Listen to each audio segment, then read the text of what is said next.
un poco de patrón racial, contándoles un poco cuáles son las características que nos identifican como raza y que hacemos hincapié, pero en líneas generales de lo que vamos a hablar es de productividad, de lo que tenemos, del biotipo de animal que consideramos, y sobre todo voy a hablar mucho en primera persona, porque considero de que es el biotipo más productivo para trabajar en condiciones pastoriles.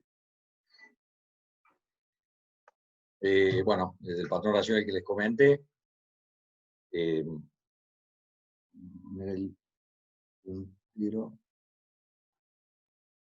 sé que se puede ir haciendo preguntas, después Felipe les dirá cómo es, creo que es por preguntas y respuestas de abajo, así que quiere hacer haciendo preguntas a medida que vayamos hablando, o al final, después tenemos tiempo para conversar todo. Si queda alguna duda de lo que digo o quieren acotar algo. Sí, Pedro, Bueno, estamos con el chat para recibir todas las preguntas y pues al final de tu presentación, pues yo te voy leyendo las preguntas y la persona que la hace para que le perfecto, respondamos. perfecto. Bien, bueno, el patrón racial Brangus, que es el que vamos a hacer hincapié cuando hablemos de características raciales. Sobre todo esto corresponde a los biotipos más productivos en las condiciones de campo en las que se desarrolla esta raza sintética.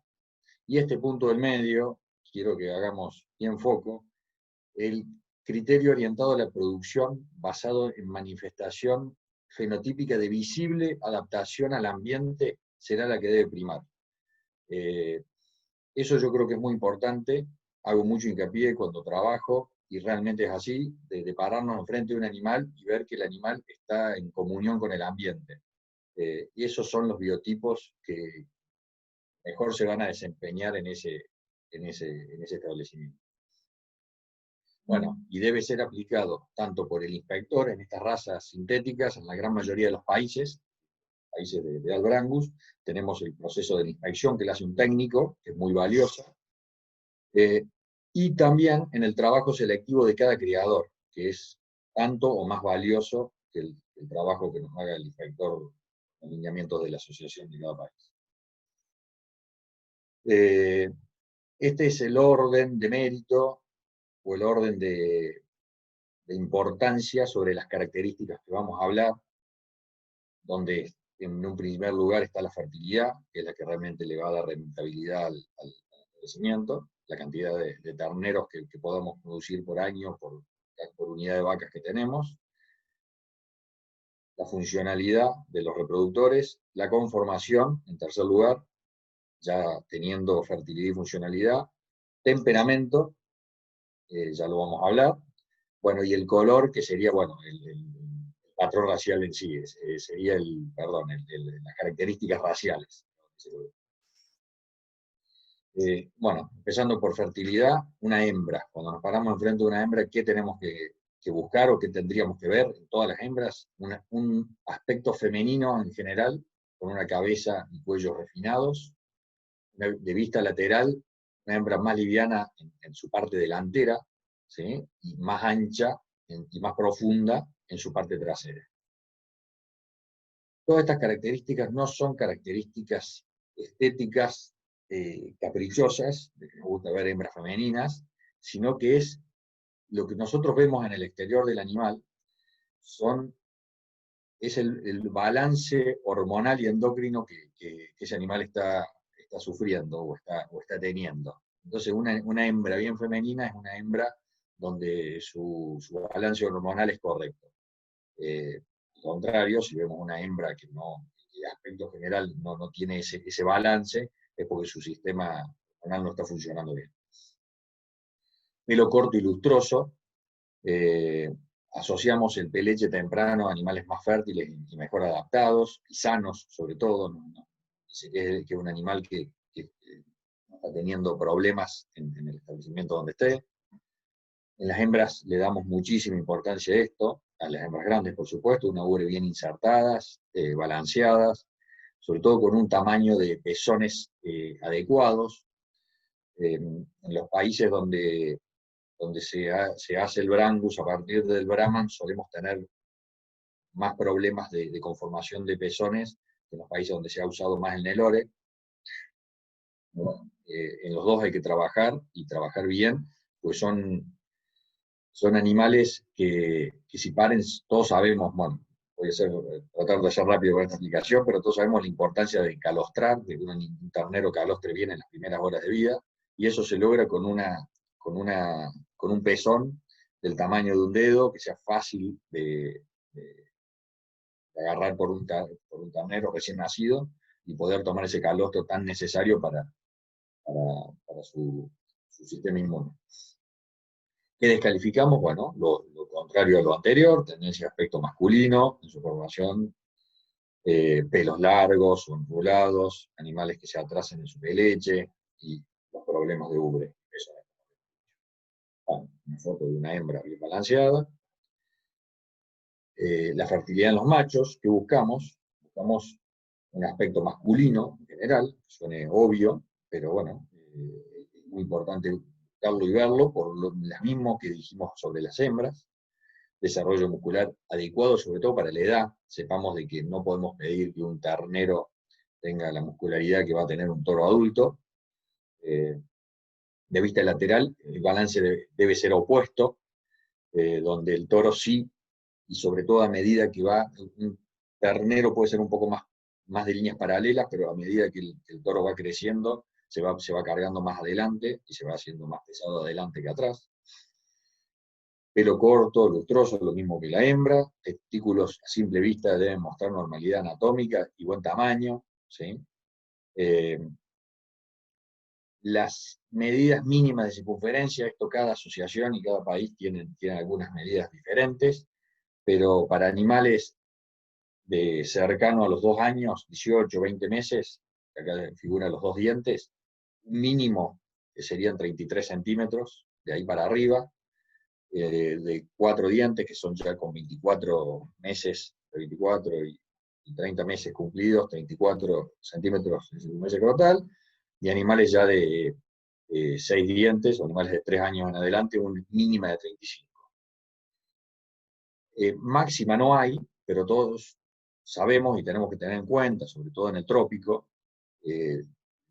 lo problemáticos que son los testículos extremadamente grandes. Así que unos testículos, para mí, un toro adulto, un toro de 3 años, ya tener entre 38 y máximo 40 centímetros, está perfecto.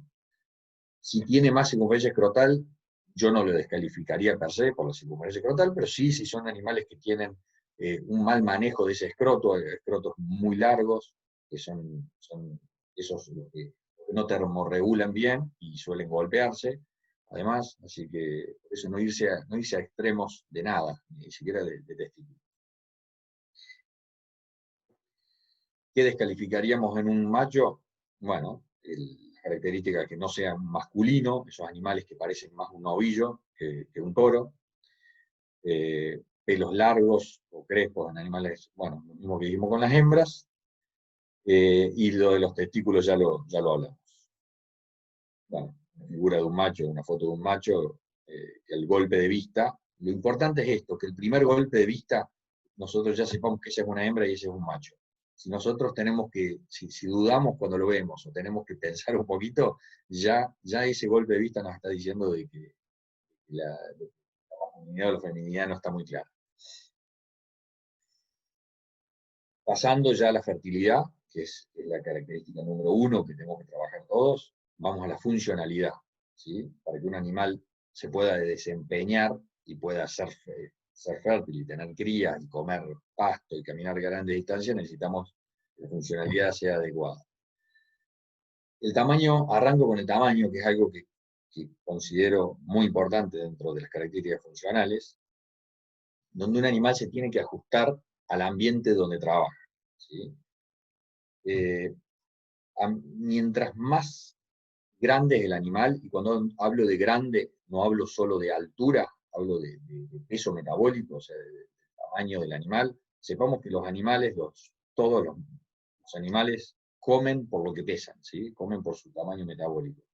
Entonces, para tener una vaca de 600 kilos, de 500 kilos, va a necesitar mucha más cantidad y calidad de pasto que una vaca de 420 380 kilos. Entonces tenemos que saber qué oferta forrajera tenemos para ofrecer antes de determinar el tamaño de la vaca que vamos a estar reproduciendo acá. Los animales excesivamente pequeños no producirán suficientes kilos de carne, pero los animales extremadamente grandes en general no se reproducirán eficientemente bajo las condiciones frecuentemente adversas.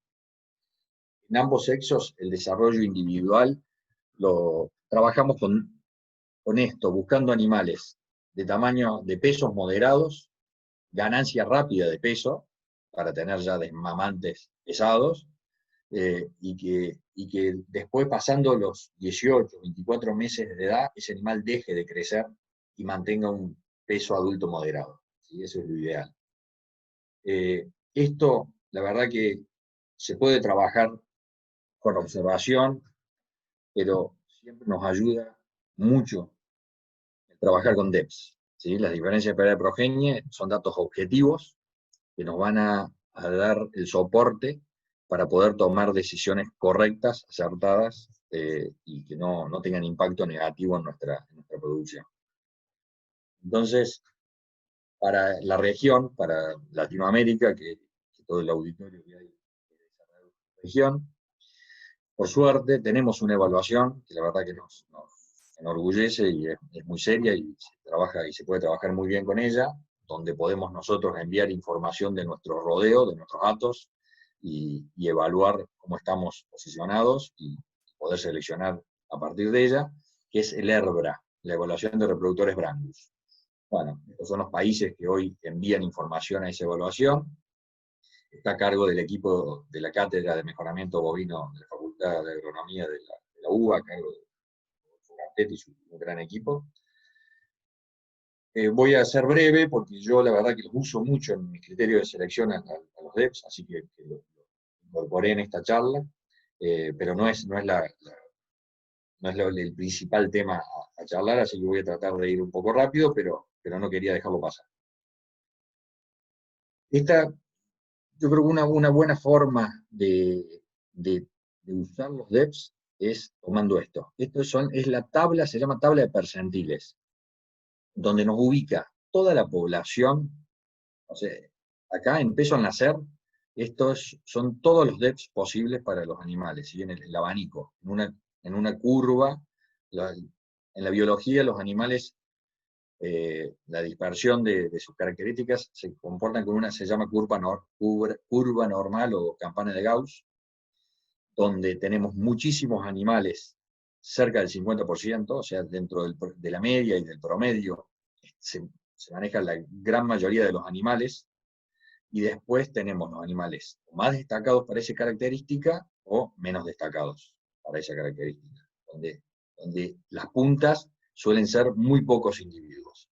Bueno, yo les voy a contar, a la hora de seleccionar mi reposición de hembras y a la hora de incorporar algún tanto material seminal, o sea, genética de toros, tanto en material seminal como en el toro en pie, cómo uso yo los DEPs y cómo tomo decisiones a partir de ello. Y bueno, les marqué el 50%, donde es algo muy parecido al promedio. Estos son los top. Cuando ustedes vean, estos son los animales líderes dentro de una evaluación, van a ser los que están dentro del 10 o 5% superior para cada característica. Sabemos que en la biología, nada es gratis. Entonces, si nosotros nos obsesionamos en buscar animales de peso al destete muy destacados, hay características que tienen correlaciones positivas, se dice, que sería a mayor peso de destete, generalmente son animales de alto crecimiento, entonces también van a tener un peso al nacer muy alto, seguramente van a tener un peso a los 18 meses muy alto, y muy probablemente tengan un peso adulto muy alto. Entonces, bueno, nosotros tenemos que usar estas herramientas, que es la única forma de hacerlo, porque viendo un animal nunca vamos a saber con qué peso nació. Entonces, usando esta herramienta vamos a poder buscar bajo peso al nacer, con alto peso al destete, una aptitud materna, ya lo vamos a ver, moderada, y un alto peso peso a los 18 meses, y que después ese animal se amesete su crecimiento y deje de crecer para no tener un vientre, una vaca, que consuma tanto alimento. Esto sería, aquí marqué con rojo lo peor de cada característica, donde sí o sí yo no trabajo con nada que esté ubicado en estas posiciones. Y aquí, puntualmente, peso al nacer. ¿Qué es lo ideal o qué es lo que yo busco? Si voy a trabajar con novillas o vaquillonas muy pequeñas, sí me voy a algún toro extremo. Pero sepamos de que si ese animal es de muy bajo peso al nacer, muy probablemente también sea de bajo peso en destete. Y de bajo peso en el resto de su vida. Y baja área ojo de bife. Bueno, entonces yo, en general, en esta raza, que es una raza que no tiene problemas de parto, salvo que nos vayamos muy al extremo, trabajo siempre con pesos al nacer moderados. Ya con pesos al nacer moderados no vamos a tener problemas de parto, y bueno, y podemos seleccionar animales que tengan peso al nacer moderado y después alto crecimiento posterior. Trato de no usar estos que están pintados en amarillo, y sí o sí no uso de ninguna manera estos que están en rojo. Peso al destete, ¿cómo trabajo? Bueno, ahí sí presiono, porque nosotros lo que hacemos es vender carne, vender músculo, y todo eso se cobra con la balanza. Entonces necesitamos animales pesados. Ahí sí trabajo, por lo menos trato de buscar animales que estén dentro del 30% superior para peso al destete. Esto es muy factible de encontrar, animales con moderado peso al nacer, y alto peso al destete, se consiguen muchos. ¿Sí? Un individuo con muy bajo peso al nacer y muy alto peso al destete, son los quebradores de curva, y existen, pero son las excepciones. Entonces, quizá podemos conseguir el individuo que reúne esas características, pero es muy difícil que en nuestra población tener con esas características, poder masificar eso. En aptitud materna es lo mismo que para peso al nacer. La raza Brango es una raza de buena aptitud materna, son buenas madres, buena producción de leche. Entonces, teniendo una producción de leche moderada, yo ya estoy tranquilo y sé que esa vaca se va a comportar bien en mi establecimiento. ¿Por qué suelo no irme a los extremos? Primero, porque hay una correlación negativa. Generalmente, los animales que producen mucha leche son animales que no crecen, o no tienen el crecimiento ideal, y además el producir mucha leche, es muy caro energéticamente. Entonces, una vaca que produce muchísima leche va a requerir muchísimo alimento. ¿Qué va a pasar? Esa vaca, en condiciones adversas, lo primero que va a hacer es dejar de ciclar, o sea, no se va a reproducir. Entonces esas vacas muy lecheras, a menos de que nuestro sistema abastezca con todo lo que requiere esa vaca, que también puede pasar, pero en las condiciones normales no, esa va a ser una vaca que no se va a preñar todos los años. O sea, el año que esté lactando, que tenga un ternero al pie, no se va a preñar, y se preñará el año siguiente cuando no tenga un ternero. Entonces yo me quedo muy tranquilo trabajando con estos animales, con estos DEPs, y la crianza del ternero va a ser muy buena. Pesos a 18 meses, lo mismo que para peso de destete, busco animales lo más pesados posibles. Esto sí se puede, esto sí se puede conseguir. Se puede conseguir animales con moderado peso al nacer, alto peso al destete, moderada aptitud materna y alto peso 18 meses. Podemos llegar a armar un rodeo con estas características. Lo que va a ser muy difícil, repito, perdón que sea insistente, pero quiero que quede claro, va a ser muy difícil poder armar un rodeo que sea top, o sea, que sea bien extremo en todas las características. Con circunferencia escrotal, bueno, presiona un poco más con otras características. ¿Por qué? Porque además es una característica muy fácil de trabajar, porque es muy heredable, de una muy alta heredabilidad. Entonces, usando toros de alta circunferencia escrotal, vamos a presionar bien y trabajar y rápidamente conseguir efecto en mejorar esto.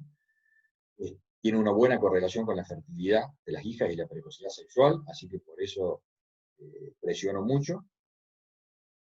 y no correlaciona negativamente con ninguna otra característica. Así que ustedes pueden trabajar con presionar altamente circunferencia escrotal sin ir en contra de ninguna otra característica.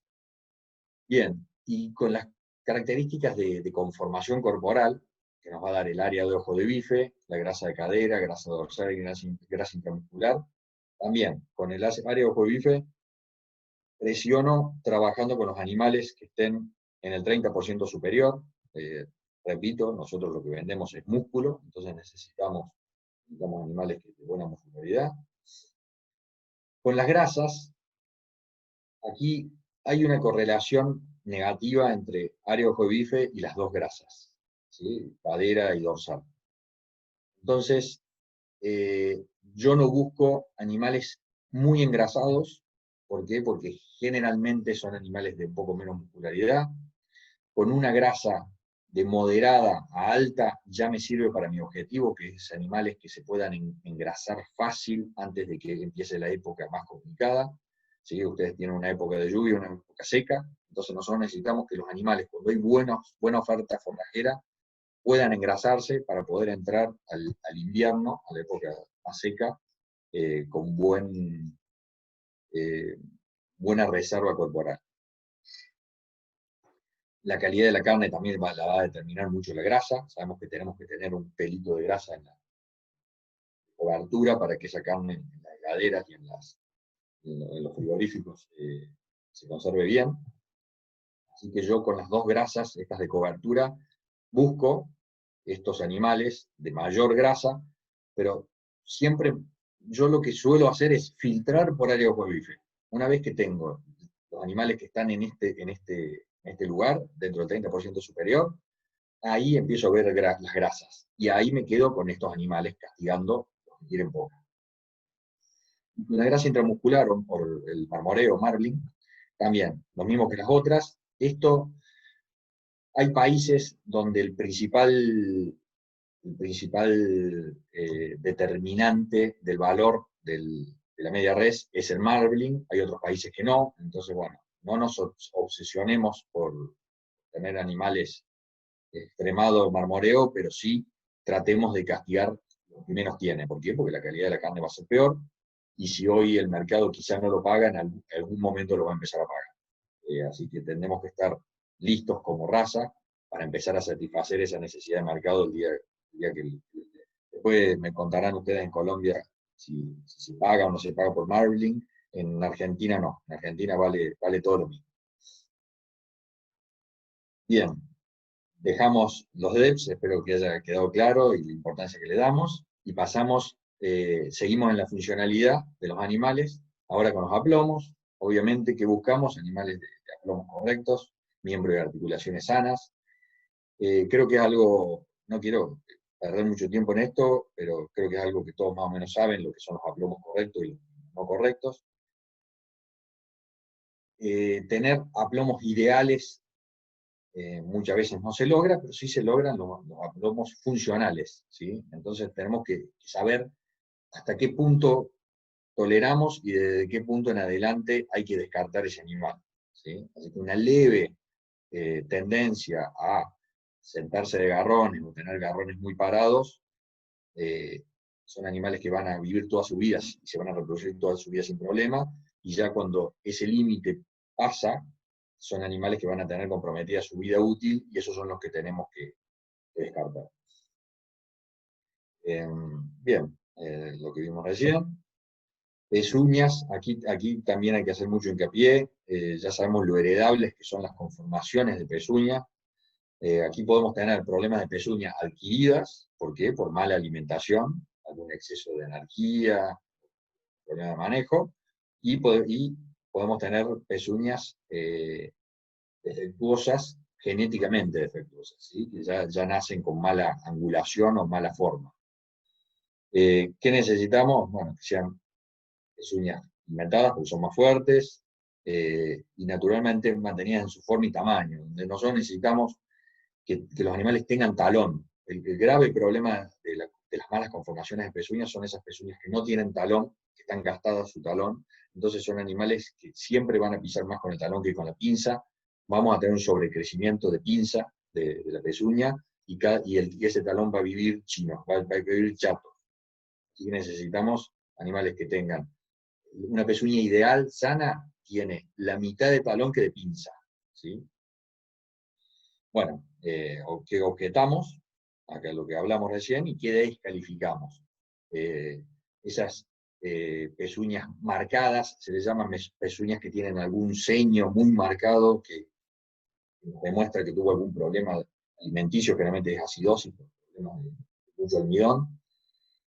Bueno, fracturas en pezuñas, obviamente, evidencia de cualquier podermitis, pezuñas muy abiertas, cuando tienen el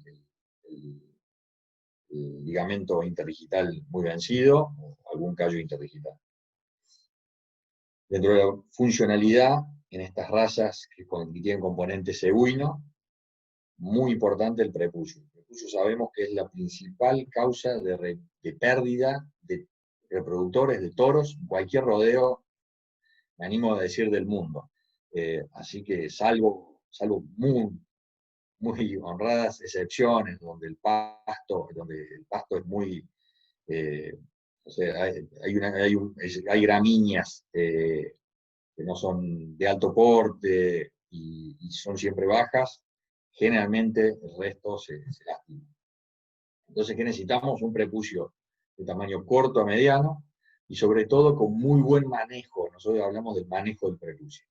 Tiene una buena capacidad de retracción, que esos músculos cutáneos del prepucio, cuando el animal sobre todo camina, se pueda levantar ese prepucio con un buen ángulo de caída, que nosotros formamos un ángulo entre el vientre del toro y el pliegue final del prepucio, y el límite del cuero del prepucio. Y eso tiene que ser no mayor a 45 grados, ¿sí? Que no sea un prepucio muy péndulo, que mire para abajo, que son los que más se suelen lastimar. Mucosa prepucial, bueno, lo que hablamos, y esto como nos damos cuenta si es retraíble, muchas veces cuando vemos si la mucosa es seca, ya es una mucosa que generalmente no se retrae, que vive expuesta.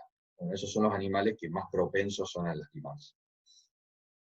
¿Qué objetamos? Los prepucios medianamente largos, exposición parcial, aunque no permanente, de la mucosa prepucial.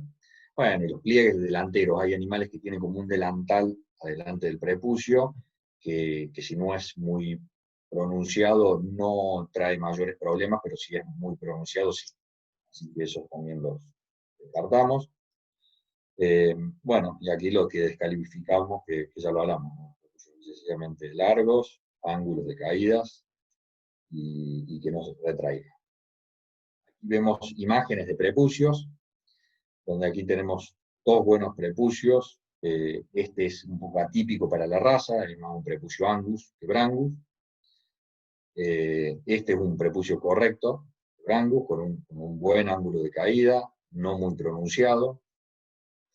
Aquí vemos ejemplos de exposiciones de mucosa, aquí con un prepucio corto, pero con una exposición de mucosa fea, y con un ángulo bien para 90 grados, y aquí vemos exposición de mucosa con además un prepucio más péndulo, más largo, que estos son los que más se rompen. Bueno, aquí hay algo que se viene usando hace mucho tiempo, que es la referencia de la línea del garrón y la línea del carpo de la rodilla, para determinar el largo del prepucio. La verdad que venimos seleccionando animales cada vez más profundos, de mayor profundidad de costilla, que es lo que necesitamos. Eso hace de que el vientre ya se arrime mucho al garrón, entonces quizá un animal con un prepucio corto ya llega a bajar el garrón. Así que está un poco más relativizado hoy el tema de la línea de garrón, pero bueno, sirve como para tener alguna referencia. Bueno, espero que haya quedado claro, porque estamos trabajando mucho en presionar sobre esto. Repito, que es la principal causa de pérdida. Todos los hacedores de reproductores tenemos que cuidar mucho esto. ¿Por qué? Porque un cliente, o sea, un criador que va y hace una inversión para comprar reproductores, y en la primera temporada de servicio la mitad de los reproductores se le rompen, es un criador que no va a quedar conforme, probablemente dude mucho en volver a comprar reproductores, quizás o se cambia de raza, o por lo menos va a cambiar de proveedor de toros, y muy probablemente termine dejándose, lo que pasa muchas veces, dejándose sus mejores terneros, a criterio de él, para reproductores y no gastar, y no invertir en mejora genética. Así que tenemos que cuidar muchísimo esto, de no vender reproductores que tengan corta vida útil para no desincentivar la inversión en genética, tan importante para todos los países. Bien, pasado ya fertilidad y funcionalidad, vamos a la conformación. Importante, pero no tan importante como las otras dos características. Es mucho más importante la cantidad de terneros que vamos a tener y que el reproductor, tanto vaca como toro, sean funcionales y puedan desenvolverse, que la conformación de terneros, que quizá no lleguemos a verlo porque la vaca no quedó preñada.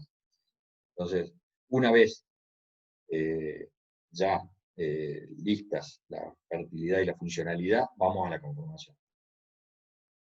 ¿Qué buscamos? Animales de buen desarrollo muscular, como lo hablamos. ¿Dónde se ve? Ahora vamos a ver una imagen de un toro. En los puntos, para poder ver los músculos, podemos ver datos objetivos, como el área ojo de bife, que es lo ideal. Y si no, podemos ir a lugares donde hay solamente músculo, hueso y músculo, que es el brazuelo o la pierna, o el lomo, ¿sí? En los otros lugares suele estar tapado de grasa, entonces no puede confundir. El cuarto posterior, bueno, de vista de atrás, tiene que ser ancho, y en los toros, generalmente la parte más ancha es a la altura de la rodilla verdadera o chiquizuela, no sé cómo le llaman en Colombia, pero bueno, la articulación de la patela, donde está la rótula, esa es la parte más ancha del toro, que en ningún otro lugar. En una vaca, generalmente la parte más ancha es la parte de la cadera.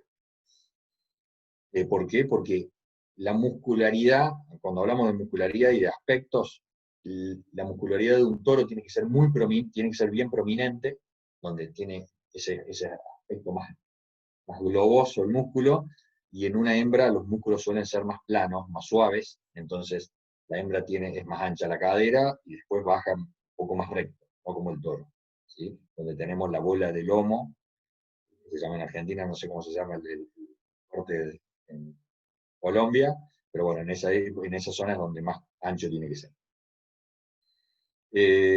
Bueno, se favorecerán, esto es muy importante, los animales de buen largo corporal, porque todas las características.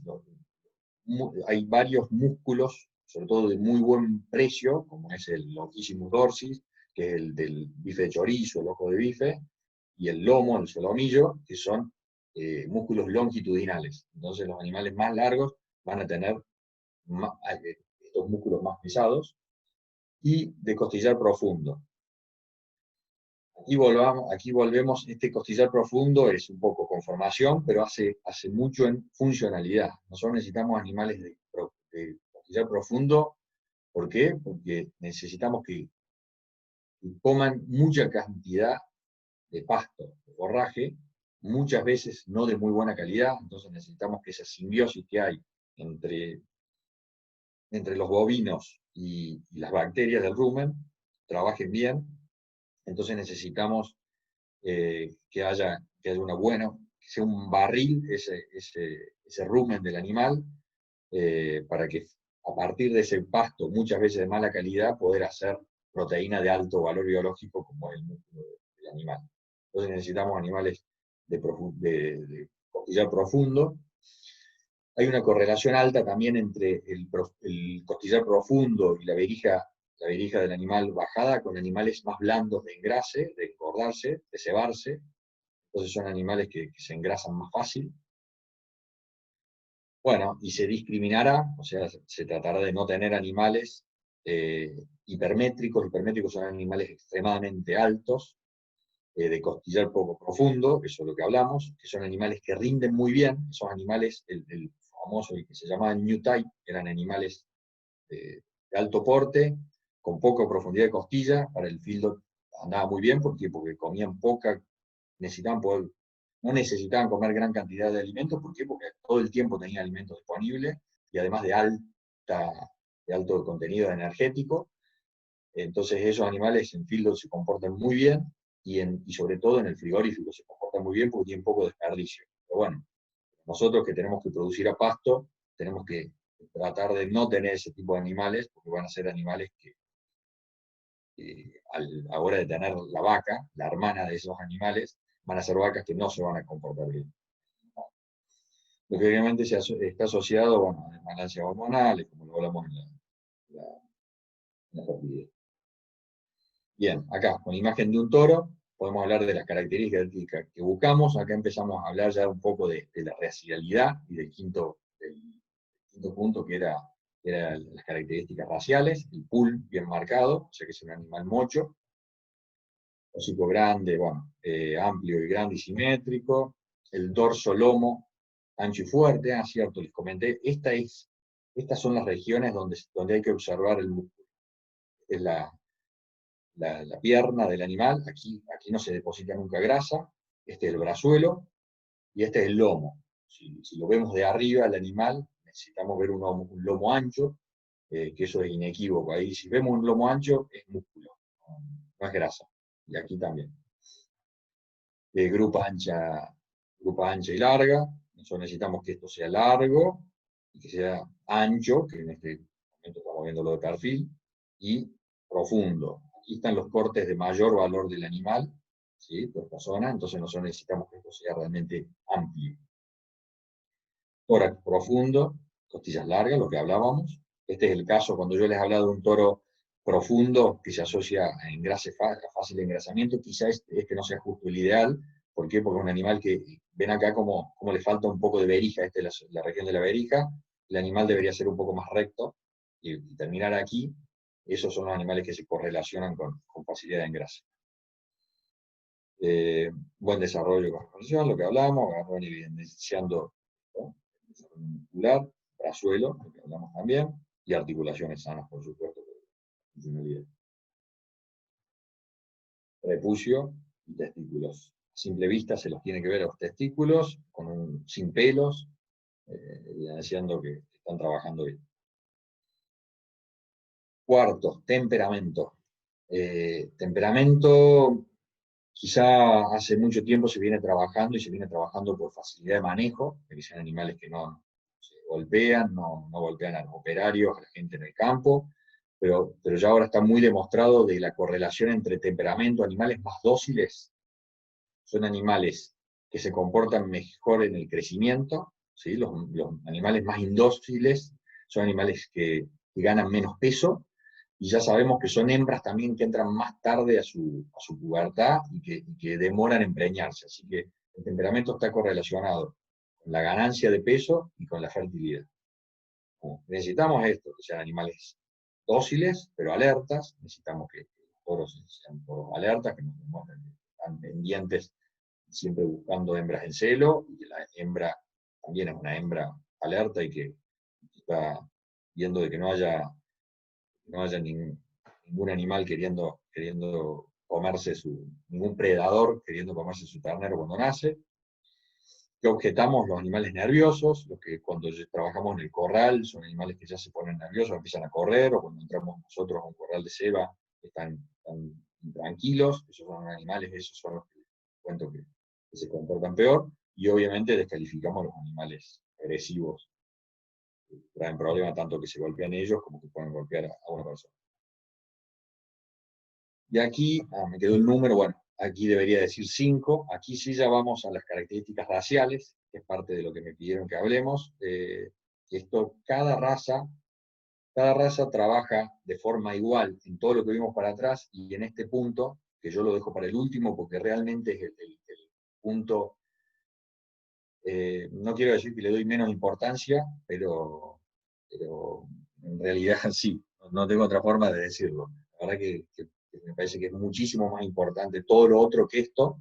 Esto es lo que a nosotros nos diferencia como raza, y necesitamos tener un patrón racial, una camiseta, que un animal que se sepa que es Brangus, pero sin descuidar todo el resto, ¿sí? A ver, para decirlo claro, no nos quedemos con animales que son negros o mochos, o colorados y mochos solamente por eso, sino ¿por qué? Porque tienen todas las otras características. Además, tienen todas las otras características. En los animales de pelaje negro que buscamos esto, que sea negro sólido y tapado. Esto voy a hablar del patrón racial de Argentina, de cómo trabajamos aquí. Aquí se permite hasta un 50% de toda la línea inferior del animal, desde el pecho hasta la región inguinal, solamente, blanco puede haber solamente en esa zona, puede haber hasta un 50%. ¿Sí? Lo ideal es que ese blanco esté solo en la región inguinal, pero se permite en toda la región ventral del animal. ¿Qué descalificamos? El obelismo. Nosotros discriminamos mucho lo que es el obelismo de la mancha blanca. ¿Por qué? Porque generalmente las manchas blancas estas se heredan como mancha blanca y casi siempre en el mismo lugar. A diferencia del obelismo, que el obelismo se comporta muy distinto, quizá un animal que es overo solo en la región inguinal, después su descendencia va a aparecer con blanco en cualquier lugar del cuerpo. Puede ser gargantilla, esos animales que aparecen con blanco aquí, en el lomo, o moros. Entonces, por eso nosotros está determinado por genes distintos y sí hacemos mucha discriminación en eso. Hago una acotación sobre las manchas blancas, que sí puede haber algo de mancha blanca fuera de la línea inferior, son los lunares. Lo que es lunar, nosotros, si se permite, en cualquier lugar del cuerpo. Bueno, se descalifica, los animales que tienen todo el vientre blanco, esos se descalifican, y esto es lo que hablamos de los animales moros, que son animales de capa negra con pelitos blancos en toda la capa, gargantillas o rosillos. En el pelaje colorado, ¿qué buscamos? Que sea colorado uniforme. Pero permitimos, y aquí comentario aparte, en Argentina, hasta el año, si no me equivoco mal, 90 y algo, se pedía que el Brangus el Brangus variedad colorada sea solamente colorado. Bueno, y en esos años se perdieron muchísimos animales muy valiosos, sobre todo los años de formación de la raza, donde había muchos animales primera generación, porque eran bayos, barcinos u oscos. Entonces, el Brangus colorado, por lo menos en Argentina, dio un salto de calidad muy grande a partir de que se empezaron a tomar estos colores, que son colores intermedios para lograr esto. Entonces, quizá por eso, nosotros aceptamos estas variedades dentro del pelaje colorado, siempre y cuando todas las otras características que vimos antes estén cubiertas.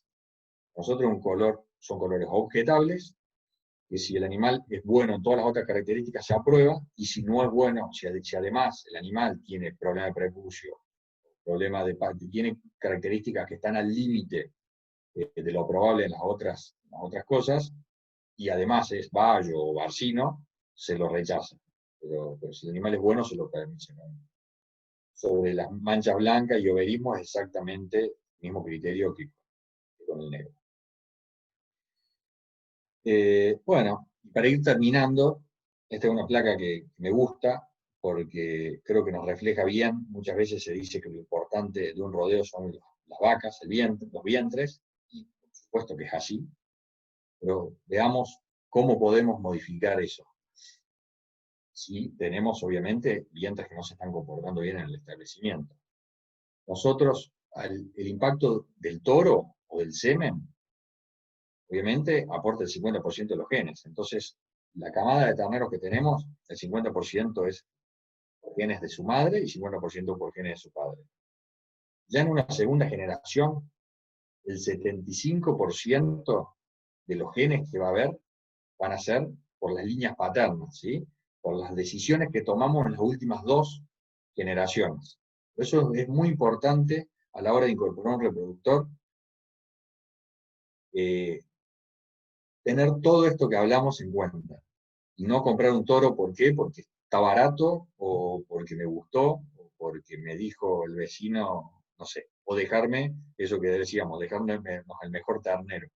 Por eso, sepamos de que nuestro rodeo el 50% ya es por los padres, y el 75% de la carga genética de nuestro rodeo va a ser por las decisiones que tomamos en las últimas 2 generaciones. Y miren lo que pasa en la tercera generación. O sea, en 3 generaciones podemos dar vuelta los genes de un rodeo, para bien o para mal. Por eso tenemos que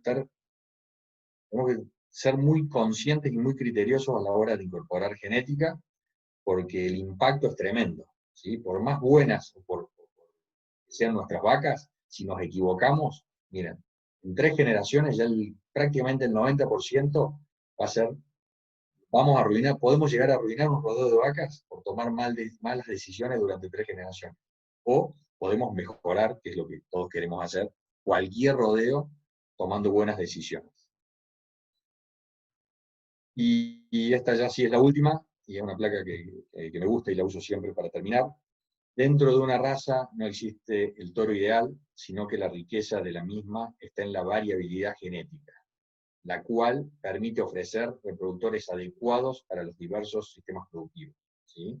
Que haya cabañas o rodeos dentro de una misma raza que trabaje distintos biotipos de animales es muy útil. ¿Por qué? Porque nos va a servir de herramienta. Si nosotros, sin querer, nos estamos yendo mucho al Angus, que haya oferta genética de animales con más componentes cebuinos nos va a ayudar como herramienta, y viceversa. Si vamos muy al cebuino, nos va a ayudar a esos animales. El tamaño mismo, cuando hablo de eso, del tamaño ideal, bueno, cada uno tiene que tener su tamaño ideal. Quizá en algún momento se dé cuenta o que sea, quedó muy grande o quedó muy chico. Entonces, que haya variabilidad genética nos va a ayudar para poder dar golpes de timón y tomar buenas decisiones y mejorar lo que estamos parados. Entonces, lo más importante es que cada productor sepa dónde está parado para poder tomar la mejor decisión para su rodeo. Y esto es no sé, el mandamiento número 1 para tomar decisiones y para que el criador produzca bien y gane plata, que es lo que todos necesitamos. El tamaño del biotipo, creo que es el único, y algunos países le venden mucho Asia y hace animales de más de 600 kilos, pero no es la realidad de la mayoría de los países que estamos aquí.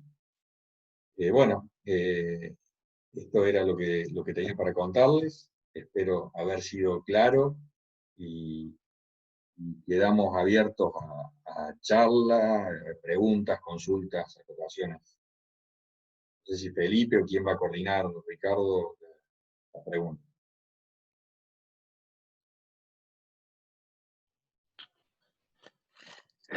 Bueno, por acá tengo, Pedro, una pregunta. Y me dicen, ¿sabes si son exitosas las experiencias de cruce en el Nelore con Angus? ¿Y sabes si existen experiencias de cruces de Angus con razas criollas?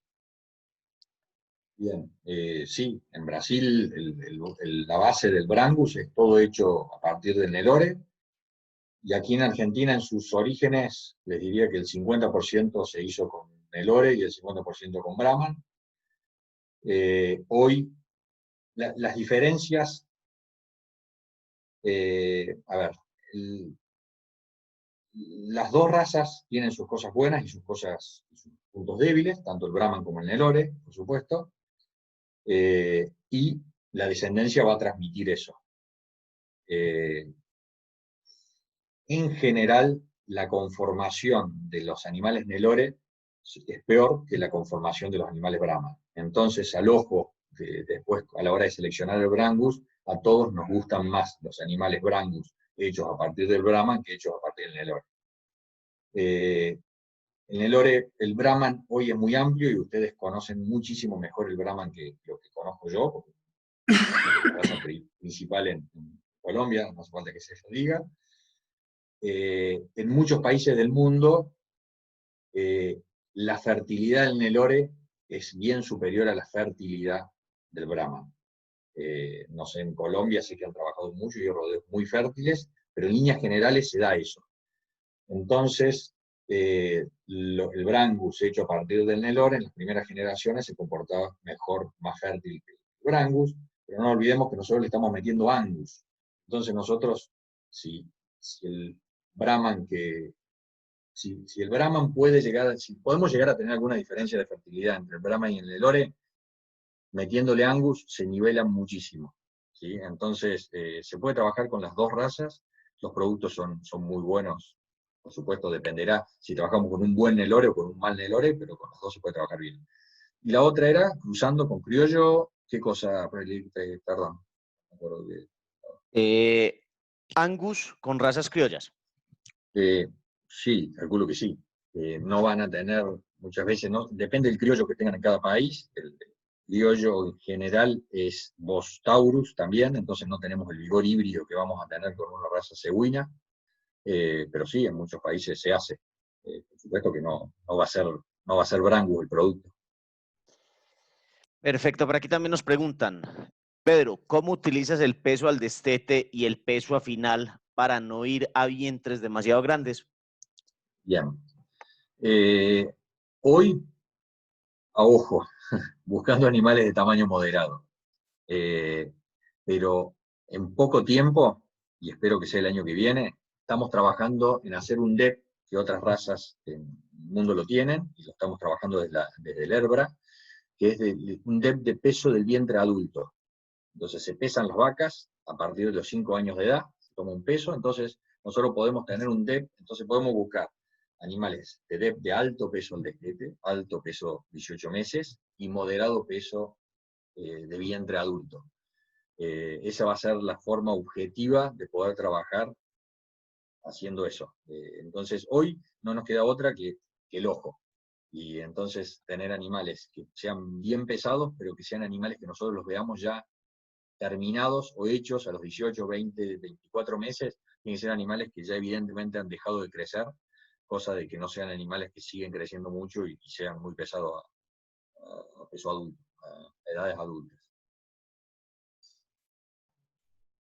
Perfecto. Y nos dicen por acá otra pregunta. ¿Usan días al parto como medida de selección o cuál es el DEP EV para seleccionar fertilidad? Bien. Es muy bueno el DEP de días al parto. Hoy no tenemos, en la evaluación nuestra, no tenemos ninguna característica directa de fertilidad. Tenemos muy bien marcadas todo lo que es crecimiento. Indirectamente podemos usar el DEP de circunferencia escrotal, pero no tenemos, estamos también trabajando, buscando alguna característica. Sobre todo, de todas estas cosas, sea algo fácil de medir por los productores, que puedan aportar datos serios y que estén bien armados los grupos de contemporáneo. Para cualquier evaluación lo más importante es armar bien los grupos de contemporáneo, o sea, contar bien con qué pares, con qué animales se desempeñó ese reproductor para poder sacar las diferenciales. Y todas estas cosas de fertilidad, cuando empezamos a trabajar, vemos de que la información que recibimos a veces no es muy buena. En la práctica trabajamos para fertilidad, sin DEPS, trabajamos con se preñó o no se preñó. Entonces nosotros tenemos servicios acotados, acá en Argentina trabajamos mucho con un servicio que es a 18 meses, alguna rodeo puntual de una zona más favorable puede trabajar con preñez de 15 meses, que son muy pocos en la raza Brangus, y otros con preñez a los 24 meses. Tenemos estaciones de monta delimitadas por tiempo, entonces nosotros le damos a las patillonas, yo sé que en Colombia el servicio es prácticamente todo el año, y está perfecto porque ustedes no tienen la limitante que tenemos nosotros, que nosotros tenemos una corta, en general tenemos una corta etapa del año con buena calidad forrajera de pasto y otra etapa con mala producción de pasto. Lo único que sí, siempre que he hablado con algún colombiano y me pregunta cómo hacer la selección, siempre sugiero de que haga estaciones de monta, que corte, que en algún momento tiene que cortar ese rodeo, ese servicio. Entonces, no sé, las vaquillonas ingresan todas juntas a servicio durante 60 días, 90 días, no más de eso. Entonces ahí a los 30 días de sacado los toros, 45 días de sacado los toros, puede hacer tacto o ecografía y poder seleccionar las que se preñan y de las que no. Que si viven todo el año con los toros, nunca se puede presionar por fertilidad. Y con las vacas lo mismo. Si se quiere tener terneros todo el año, ¿por qué? Porque eso le da un flujo de caja interesante, hacer varios ciclos de 60 o 90, o el tiempo que quiera, o 120 días, pero que sean varios ciclos con corte, que por lo menos un mes o 60 días los toros estén fuera del rodeo para poder hacer ese tacto, esa ecografía y poder seleccionar las vacas que se preñan y de las que no. Muchas gracias, Pedro. Tenemos otra preguntita por acá. ¿Hay riesgo de consanguinidad en el Brangus actualmente por utilizar pocas líneas de toros, dado el impacto que mencionaste en un par de generaciones? Si no se es consciente del tema y no se usa el criterio de no pecar en la consanguinidad, no. Hoy no hay, la verdad que tenemos una oferta bien nutrida de padres y se puede trabajar muy bien sin caer en la consanguinidad, siempre estando atento. Obviamente, si nosotros durante una generación usamos mucho una línea de sangre de algún toro, tratemos en la próxima generación, cuando aparecen ya las hijas de ese toro, de no estar usando un pariente cercano. ¿Sí? Entonces, teniendo ese cuidado, que no es nada complicado, podemos mantenernos bien con una baja consanguinidad en el rodeo. Muchas gracias, Pedro. Si tienen otra pregunta por aquí en el público, pues la pueden hacer sin ningún problema. Y aprovechamos y felicitamos a Pablo Lambrech en su cumpleaños. Sí, feliz cumpleaños, si está ahí entre el auditorio, Aquí lo está saludo. presente. Ah, bueno, perfecto. Pablo, Saludos a Pablo. felicitaciones, Pablo.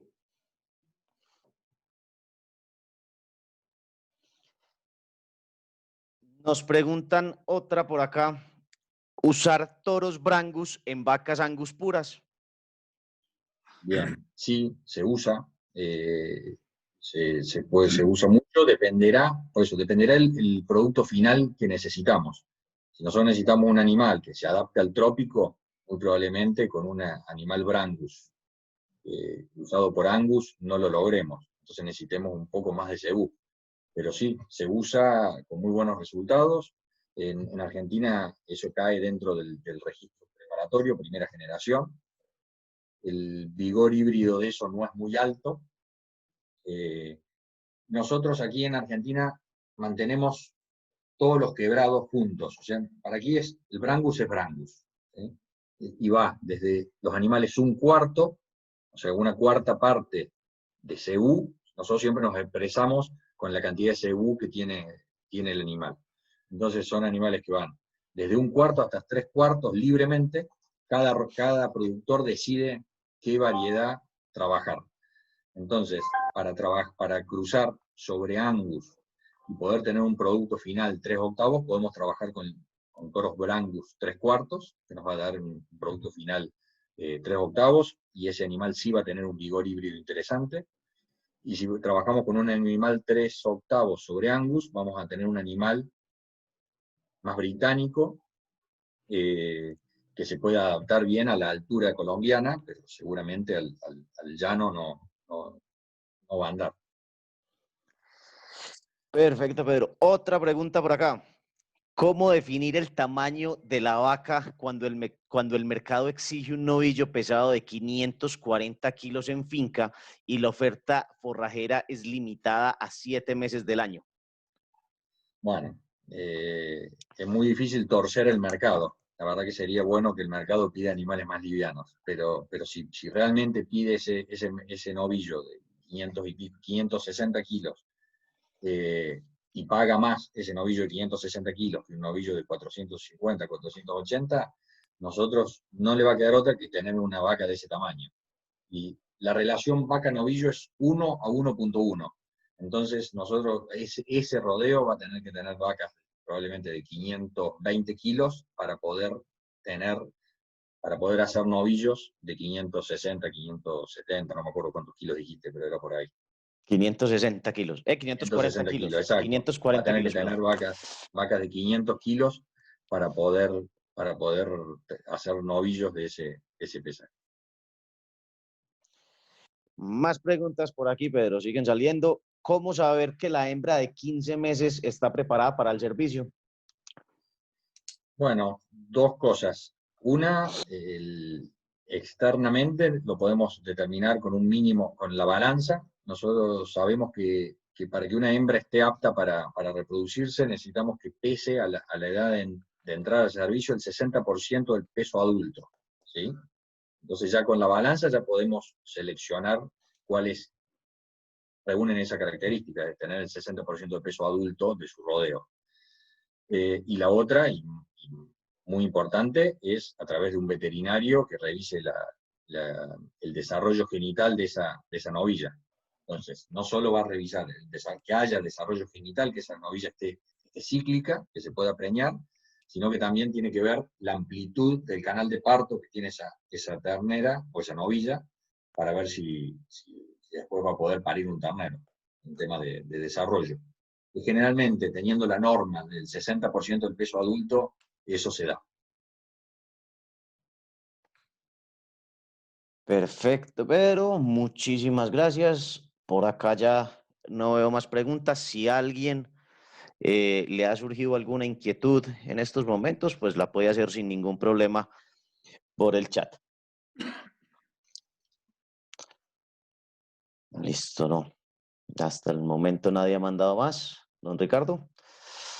Bueno, Pedro, nuevamente mil gracias. Una charla muy conveniente, muy oportuna, muy edificante. Estamos en busca de estandarizar un Brangus idóneo para cada zona, para cada región, para cada país, y no navegar a veces en ríos diferentes. Estamos de verdad muy agradecidos con tu charla, con el apoyo de la Asociación Brangus de Argentina. Gracias, Facundo. Gracias, Martín. Feliz cumpleaños, Pedro. Y a todas las personas que nos acompañaron, muchas gracias. Gracias por la invitación de nuevo y por la atención de todo el auditorio. Pero no, muchísimas gracias. Muchas gracias por sacar el tiempo, más hoy, como nos dijiste, ustedes están en día feriado, entonces muchas gracias por el espacio, muchas gracias a la asociación también, reitero, lo de don Ricardo, y no, muchas gracias por apoyarnos a nosotros en la construcción de nuestro plantel Brangus en Colombia y que la asociación siga saliendo adelante como venimos trabajando. Y felicidades en su Día de Independencia. Muchas gracias. Bueno, hay una última pregunta, no sé si de pronto tenemos aquí tiempo. ¿Existe una ADEP para evaluar pelo corto? Sí, existe, nosotros no la estamos trabajando, pero hay otras asociaciones que trabajan. En el anglo-americano trabajan el peleche, entonces hacen un score visual en algún momento del año, generalmente en la primavera, de animales de sobre año, donde califican el grado de peleche que tiene ese animal. Y después sé que en Brasil hay una forma del largo de pelo que lo hacen, bueno, tocando la capa y viendo el largo, las características del pelo, hacen un score. Nosotros, dentro del Herbra, no tenemos nada. Estas son características que se llaman características discretas, ¿sí? ¿Se acuerdan cuando les hablé de peso a nacer, peso de destete, que todas tenían una curva normal de campana acampanada o campana de Gauss? Que son las características continuas, se llaman. Entonces, dentro de nuestra evaluación, no tenemos ninguna característica medida con estas características discretas, que son de 1 a 5 o de 1 a 7, ¿sí? Porque la precisión de ese dato y de ese DEP no es tan fuerte como el de las continuas. No quiero... Toda herramienta es útil. Está bueno tenerlo, pero lo único eso, tomémoslo con un poquito más de pinzas al tema de las características discretas que las características continuas, pero sí, existe y se puede, y lo pueden tomar en cuenta porque porque sirve para seleccionar. Pero qué pena que ahí siguen saliendo preguntas. Como quieran, yo no tengo, el que esté cansado se puede, aquí estoy. Perfecto, dice, en zonas No de tengo problema. alta temperatura se obtienen mejores ganancias de peso con Brangus rojo que con Brangus negro. No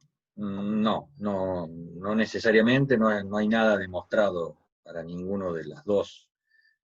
Hay animales, hay rodeos de muy buena ganancia de peso negros y rodeos de muy buena ganancia de peso colorados.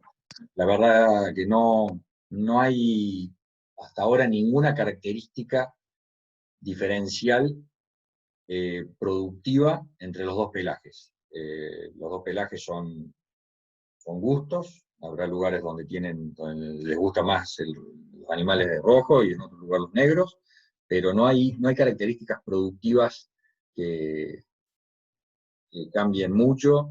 En teoría no. A ver, si nosotros tomamos la temperatura de la superficie del animal rojo comparada con la superficie del animal negro, ese pelo va a estar más caliente el negro que el rojo, eso seguramente, porque, por un tema de color y de pigmento, sobre todo si el rojo es un rojo más apagado, esos animales bayos son los que mejor toleran el exceso de calor, como toda especie silvestre, tiene ese pelaje medio bien diluido.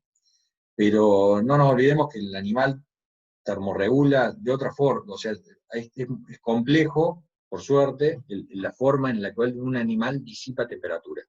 Entonces es mucho más importante el tipo de pelo, ese pelo sedoso, fino, que el color, para que el animal pueda disipar temperatura, o sea, perder temperatura, más que la temperatura final que tiene esa capa última, dependiendo de la colorimetría del color del pelo.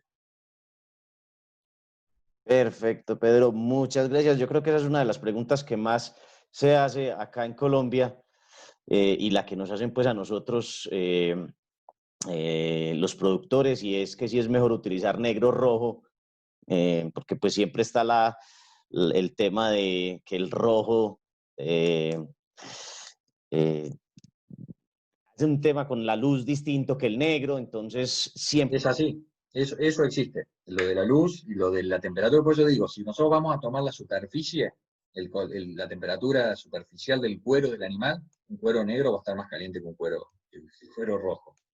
Pero no necesariamente la temperatura del animal va a estar más elevada por eso, ¿sí? Hay mecanismos de disipación del calor, por eso necesitamos animales que tengan pliegues, porque es más superficie de cuero, para poder disipar más por la Sí, sudoración. Sí. pero de eso hay varias hipótesis o teorías. De hecho, pues digamos, con el respeto que se merece la raza negra, están unos climas más agrestes y los asiáticos, o sea, los árabes que están en el desierto, son más oscuros, o los moros. Es porque debajo de la piel eso se termorregula, hay una refracción. O sea, cuando llega a la piel se devuelve el efecto de los rayos ultravioleta, pero no internamente pasa nada. O sea que habría que medir el animal por dentro con vida, en vida, y ha sido imposible hacer eso. Y no es lo mismo después de muerto. O sea, lo que se ha escuchado es más bien, digamos, caprichos y no cosas comprobables. Porque si miramos, por ejemplo, un camello de color colorado, como dicen en Argentina, su piel es negra, o una ardilla, o un caballo, o un animal salvaje. Puede tener un pelaje y un color, pero su piel siempre será negra. Entonces, esas son las hipótesis que le dan sustentabilidad a que el color es para mimetizarse de acuerdo a la época, o el pelo es para aguantar cierta temperatura, digamos el frío, listo, etcétera, etcétera, pero él se termorregula por la piel, porque la piel es el órgano más grande que tiene un mamífero, por ejemplo, listo.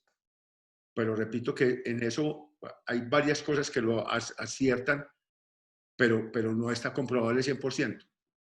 No sé si estaré equivocado en esa apreciación.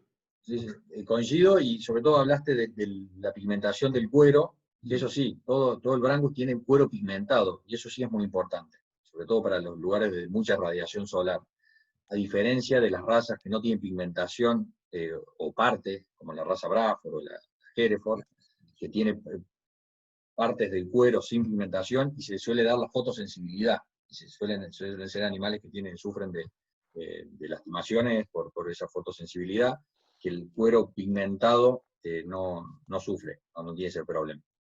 ¿No? El mismo Nelore, que es una raza pura, diferente al Brahman, que es una raza sintética, pero al mismo tiempo todos dos tienen el pelo blanco, digámoslo así, porque hay Brahman colorado, pero su piel sigue siendo negra. Y pusiste muy buen ejemplo. ¿Qué pasa con el Hereford?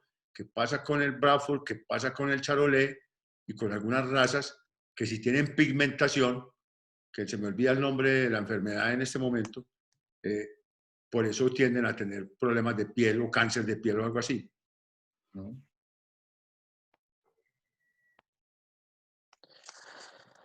Bueno, pero yo creo que ya con esa sí fue la última pregunta, porque pues en todo este momento no nos ha llegado más.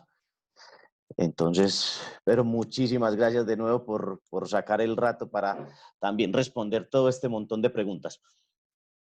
Vale. Bueno, saludos a todos. Gracias. Bueno, hasta luego y muchas gracias, señores. Recuerden que el video queda en nuestro canal de YouTube.